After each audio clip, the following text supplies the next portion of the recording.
stalked by the clown at the chicken shop.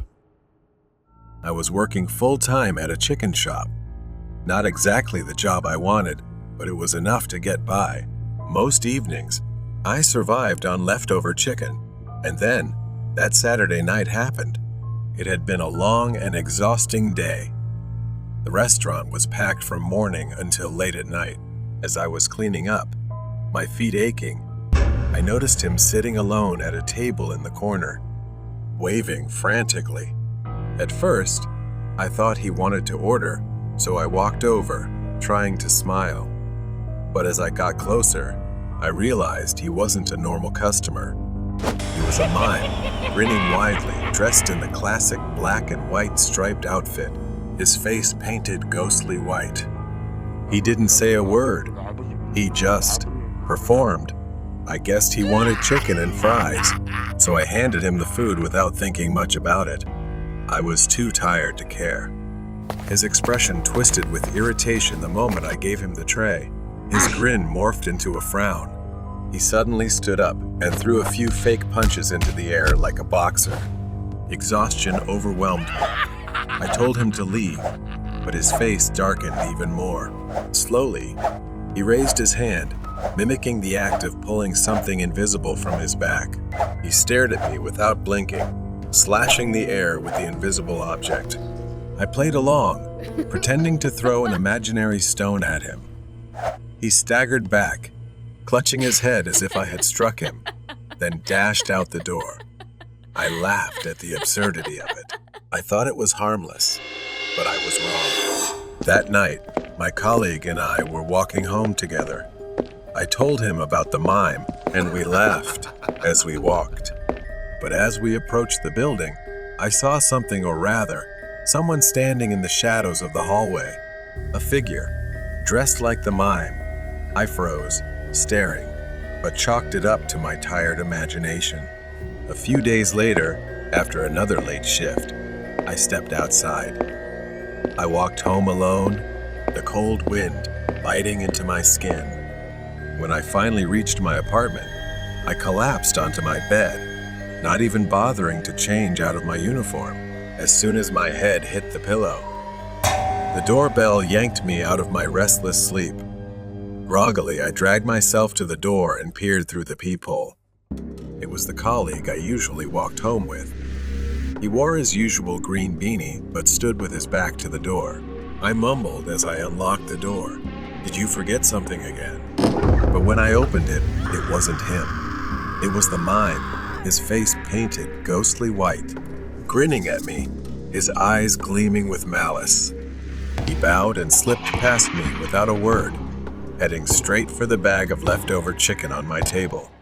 I stood there, frozen, as the mime rummaged through the bag. He pulled out a chicken leg, took huge bites, chewing slowly, savoring it like some twisted parody of a meal. Then his eyes lit up. He turned to me, mimicking the act of dipping fries in ketchup, grinning like a madman. I couldn't take it anymore. I rushed over, snatched the food from his hand, and yelled at him to leave. His expression darkened. He slowly reached behind his back, pulling out the invisible knife he had shown me earlier.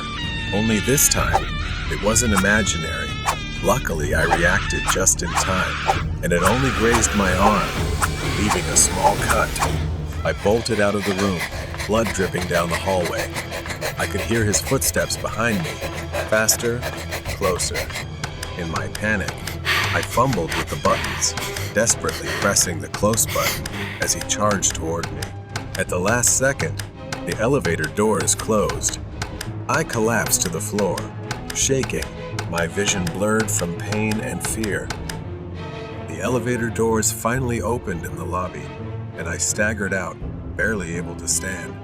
My voice trembled as I called for help, and a passerby rushed over, eyes wide with fear. Someone had called 911. When the police arrived, after an hour of investigation, they told me they had searched the building but found no one matching my description, and the security footage had disappeared. He held up an evidence bag. Inside was the knife, but there were no fingerprints, They couldn't find him, but the weapon was proof that it had happened. After that, I moved away and quit my job.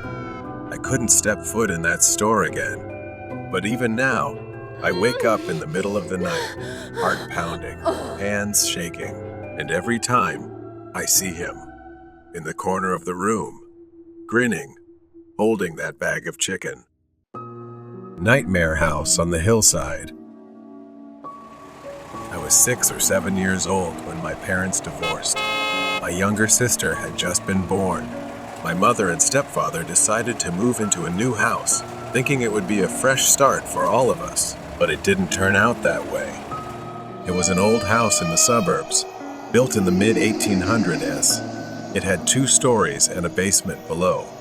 Down there was a door that led to water tanks used to heat the house, locked tight, with only my mom and the landlord having the key. We were warned not to go near it. I didn't understand why, but my room was always colder than the other rooms, even though it was right above the basement. I often heard strange creaking sounds, like someone walking on the floorboards. The house was quite old, and I would often see wasps coming from the attic. They swarmed as if drawn to something. I wasn't the only one who experienced strange things. My mom and stepfather often heard footsteps in the living room late at night, pacing back and forth, never stopping. But they brushed it off and said it was nothing. One night, I woke up with a strange feeling, like someone was in the room with me. I turned over and saw a boy, his face obscured by shadows, wearing old-fashioned clothes, about my age, standing near my desk. I sat up in bed. He asked me if I wanted to play with his toys. I told him no, it was too late, and I didn't want to get in trouble with my parents. Then his expression changed, becoming angry. In the blink of an eye, he vanished from my cold room. I ran to tell my mom, but she reassured me it was just a dream. Still, I knew she didn't believe it either. I began to feel something was wrong with this house. The next night, it happened again. But this time, it was someone else, a woman in a black dress. She was standing on my bed. She stood hunched over, her tangled hair hanging down over my face. She stared at me with deep, hollow eyes that were completely black, her breath chilling as it hit my face. I jumped up, flung open the door, and ran to my sister's room. She was still asleep in her crib.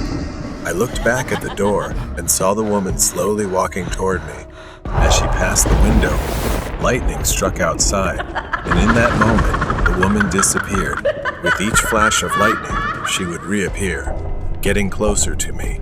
I woke up again, back in my bed, drenched in sweat. My heart raced as I tried to piece together what had happened. Was it a dream? But it felt too real. I ran to my mom and stepfather, telling them everything. Their faces went pale as I spoke, but they told me it was just a nightmare. It was a lie they had been telling me ever since we moved into that house. A few days later, we moved out. My mother didn't say why, but I could tell by the way she hurried us out of the house that something had scared her too. It wasn't until many years later that she told me. The landlord eventually confessed what had happened in the house long ago. During the Civil War, a widowed mother and her 3 children lived there. After her husband was killed in battle, the woman's mind shattered. You ever or rower? In a fit of madness, she killed the rest of her family in the living room before dragging their bodies down to the water tank room in the basement. These things explained what I had experienced in that house, from the moved items to my toys being displaced. The boy I saw was one of her children, still trapped in the house, either searching for companionship or perhaps seeking revenge. And the woman, the one who stood over my bed, was the mother, her spirit twisted by the horrors she had endured. I often wonder what would have happened if we had stayed in that house. Would we have become part of their story? Would that woman have done to us what she had done to her own children? I will never know. But sometimes, in the dead of night, I still think about that house on the hill and the dark secrets it held. horror story about the rocking chair. My name is Jonathan, and there was a time when I frequently experienced severe sleep disorders. I often woke up in a vegetative state. Every time I lay down to sleep, nightmares would come. It started when I woke up at night feeling trapped in my body. I could see, feel, and hear everything around me, but I couldn't act. Gradually, it became more complex. One night, I woke up and found myself standing near the bed, looking at myself. I can't describe how terrified I was. I decided to see a psychologist. Beman gave me sedatives and said that over time, it would go away, and I would have to learn how to improve my sleep. I followed his instructions, and within a month, I was quite good. But suddenly, things got worse. Since I had just moved in, I didn't have much furniture. Besides the sofa, there was a TV set, a table lamp, and a rocking chair. It was in the apartment before I moved in. I kept it as an extra seat for myself.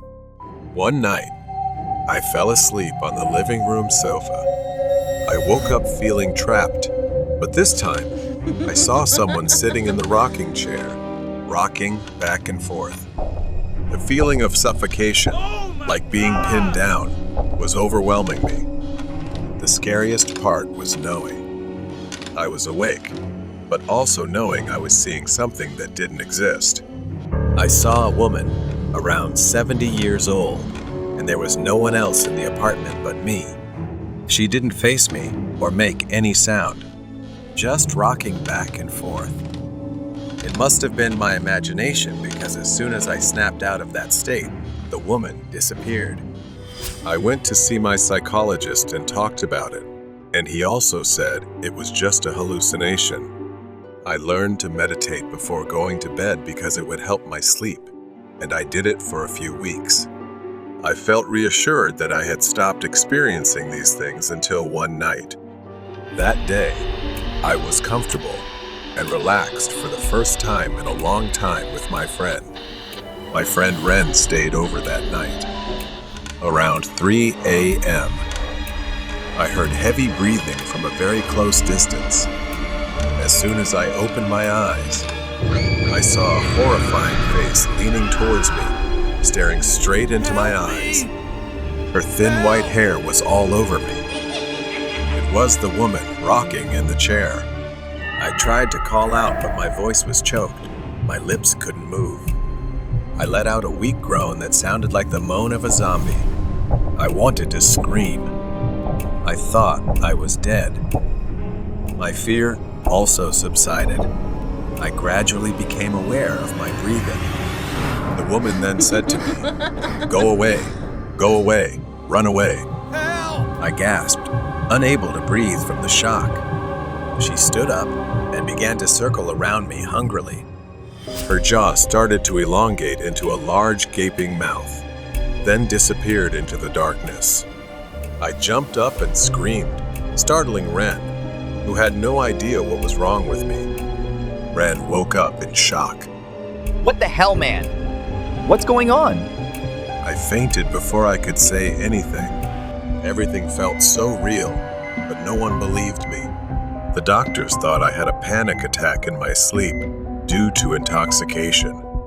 I was kept under special care for a week. After hearing her words, I moved to a new place, but before leaving, I shared my story. I also asked the landlord about the history of the rocking chair.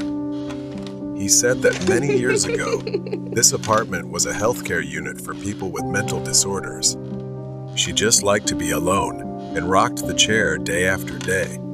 She hated noise and disturbance and passed away right in that chair. After that, I left because of her warnings. That was probably the last time I saw her. This girl's name is Elsa. She had just moved to a different town near the university for convenience. She rented a small apartment and lived alone. One morning, She usually took her bicycle from the building's basement to go to school. Typically, the surrounding apartments were very quiet, but one night, around 1 a.m., her apartment doorbell rang. It was strange. She thought maybe it was a drunk person pressing the wrong button. The doorbell kept ringing. She tried to ignore it even though the person pressed the doorbell at least 3 times, making her very uncomfortable. One day, she returned home from the lecture hall and found a bus ticket on her apartment door handle. The ticket was from a bus route in her hometown, and it seemed to be hers because the bus number was the one she usually took. At this point, she started to worry, thinking someone was playing a prank on her. That night, she opened the window slightly and observed the apartment entrance. Climbing up to her room was quite difficult as she lived on the 2nd floor. Surely, he must have entered through the building's main door. She turned off the lights and waited. A while later, the doorbell started ringing again.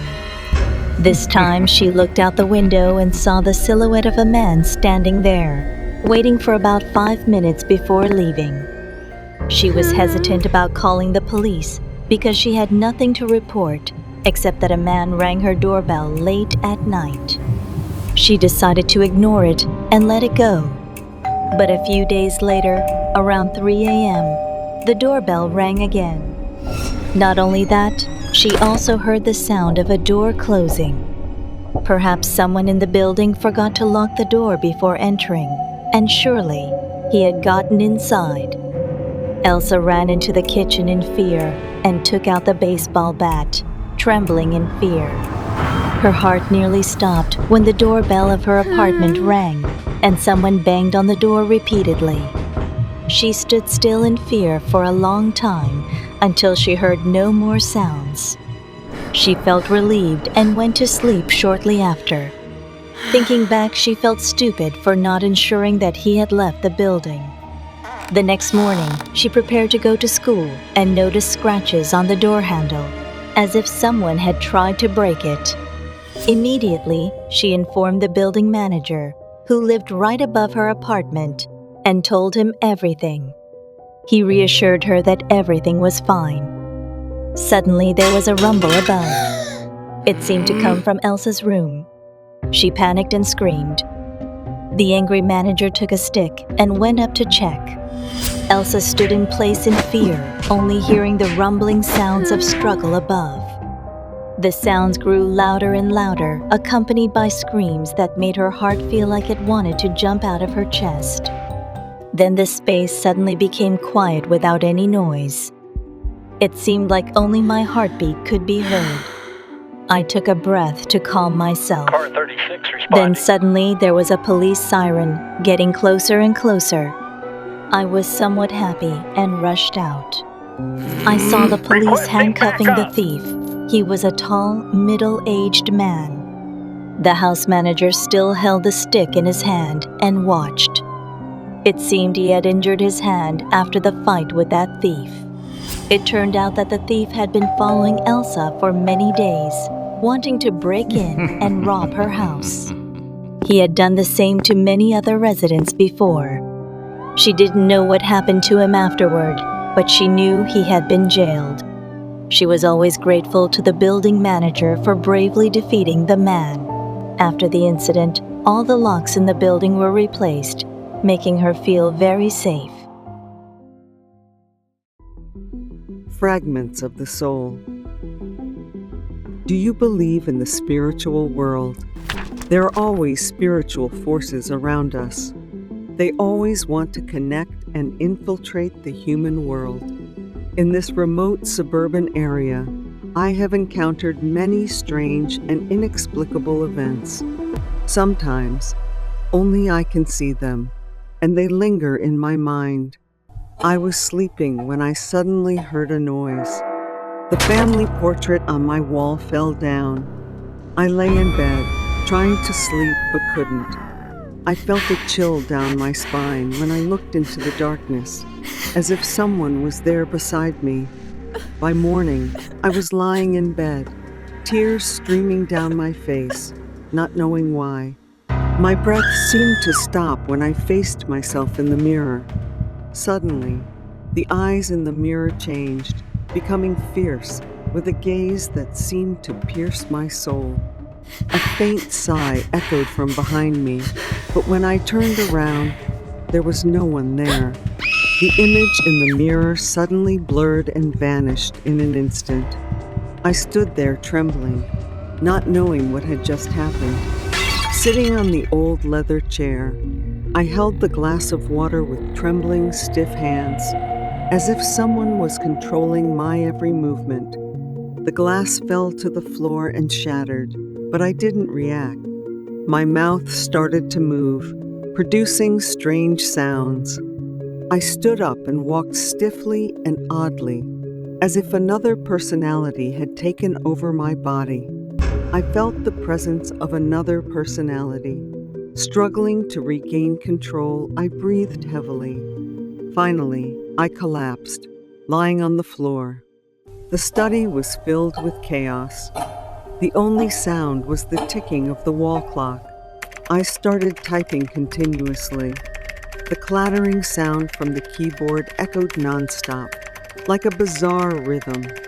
On the screen, strange lines of text began to appear. I continued typing, and the strange lines kept appearing, growing denser and more frequent. I suddenly stopped, my eyes becoming vacant. It was as if I were entirely controlled by an invisible and powerful force. I stared at the small mirror on the dressing table, my eyes full of fear. The reflection in the mirror began to talk to me, telling me to do as it wished. Different personalities began to emerge from my mind. They started arguing, fighting for control over my body. One cried, begging for salvation. One remained silent, with cold eyes. One was furious, with blazing eyes. I tried to resist, but didn't know what was happening. Everything felt both real and unreal to the point that I couldn't control myself. I sat aimlessly on the chair and decided to see a doctor to find answers for myself. After many years of therapy, I began to understand each of my personalities better. I learned to recognize and communicate with them instead of letting them take control. After years of relentless effort, my personalities started to harmonize, no longer fighting for control. I began to live a normal life with less inner conflict. The weird neighbor. At the time I am recounting this, it happened 2 weeks ago. I don't like my neighbors at all, so I am not bound by the idea of needing good neighbors.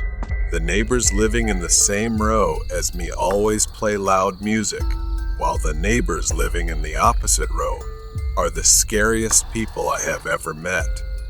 Next to my house, there is a woman around 60 years old who is not friendly at all. She usually stays inside and looks out of the window in a strange and creepy way. On the other side, there is a young woman with severe mental illness who occasionally stands in a corner of the yard and sometimes stares at me, mumbling. Since I am temporarily staying in this place, I just ignore it and pretend nothing is happening. Sometimes, when I am sitting and looking out the window, the old woman next door is watching the abnormal woman across the way, flailing and screaming as if she is intently watching a horror movie. It makes me feel chilled. It's quite annoying. As usual, I went to bed early to wake up for work. Luckily, nights here are generally quiet. Suddenly, an unusual noise woke me up. Somewhere, there were screams, yelling, and things being thrown from the old woman next door. A painful cry erupted. I got up and went to knock on her door. She answered with a screaming voice. What do you want from me? Go away. I just asked her to keep as quiet as possible so I could sleep. She glared at me with a frown.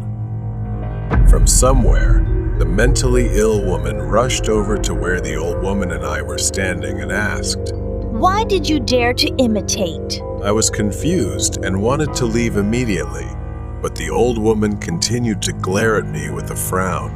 I went back home and went to bed in defeat, but I realized they finally became quiet. I didn't think much of it and silently thanked because I had finally escaped this situation. I was too exhausted. Straight until 3 a.m., I, being sensitive to even the smallest sound, suddenly heard a faint clattering noise downstairs. I stepped out to investigate, but didn't hear anything. So I thought I was just sleepwalking and went back to bed. I woke up again, as if someone was nudging me to warn me. Then I heard laughter or some animal sound. Panicked, I reached for my phone by the bed for light, but when I found it, I didn't dare turn it on to see if there was something there. Suddenly, a shadow appeared at the head of the bed, like the old woman next door or the young girl. I couldn't tell which. Then, I screamed like I had lost my mind. I ran away as if I had seen a ghost. I bolted and slammed the door shut, locking it. I ran for my life. I suddenly woke up, panting, and looked out the window. Everything was silent. Perhaps I was haunted by what I had seen before. Maybe I would have to move sooner before I go insane. A few days later, that mentally disturbed girl was reported by the police for breaking in. I breathed a sigh of relief as if I had just passed a test. She looked at me again, then at that girl.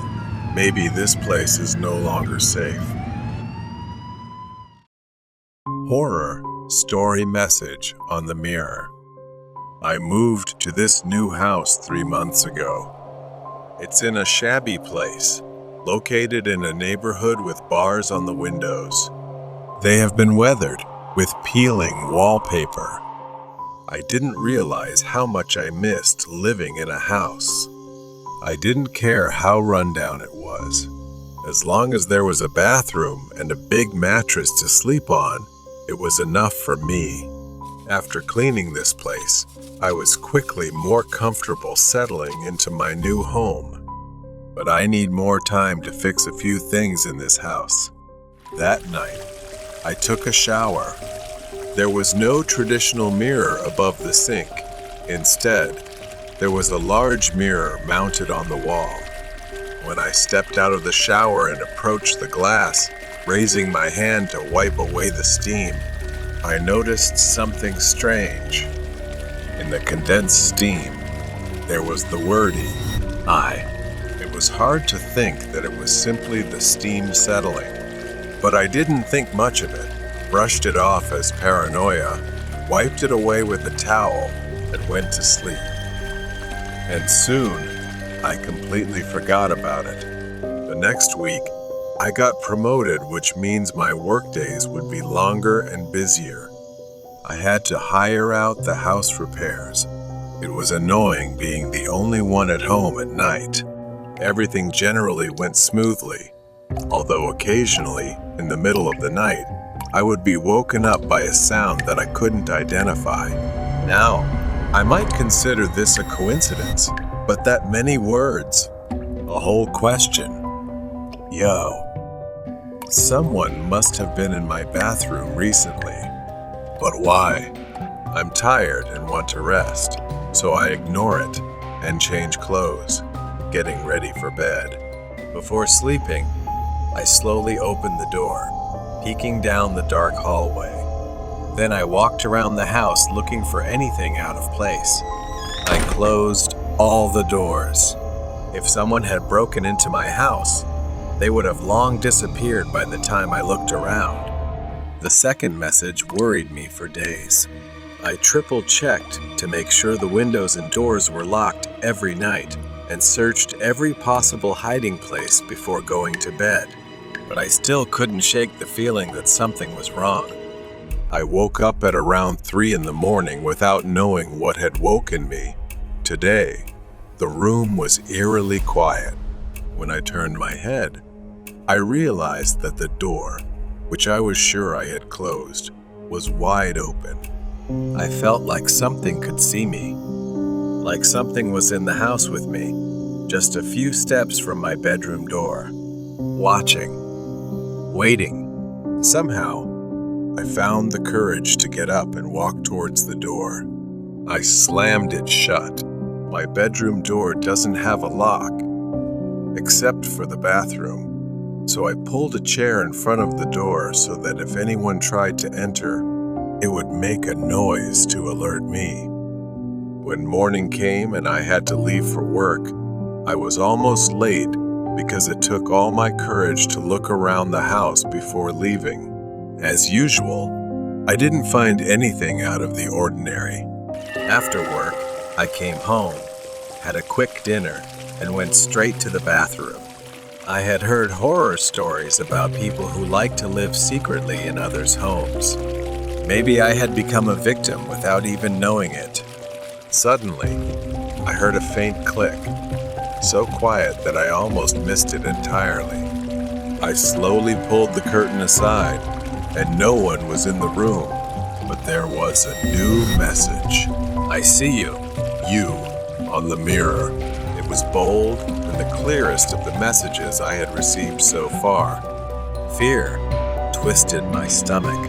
I hurriedly dried myself and got dressed, then touched the mirror. A latch appeared. I pulled it open like a door, revealing a large closet. The closet floor was cluttered with various trash, including some of my own belongings. A deep voice said, "Too close." When I looked down, a man was peeking at me through a hole in the floor. He smiled at me, his eyes wide open, his hair long and messy. The harsh light made it look like a bodiless head grinning at me. Terrified, I stood up and ran.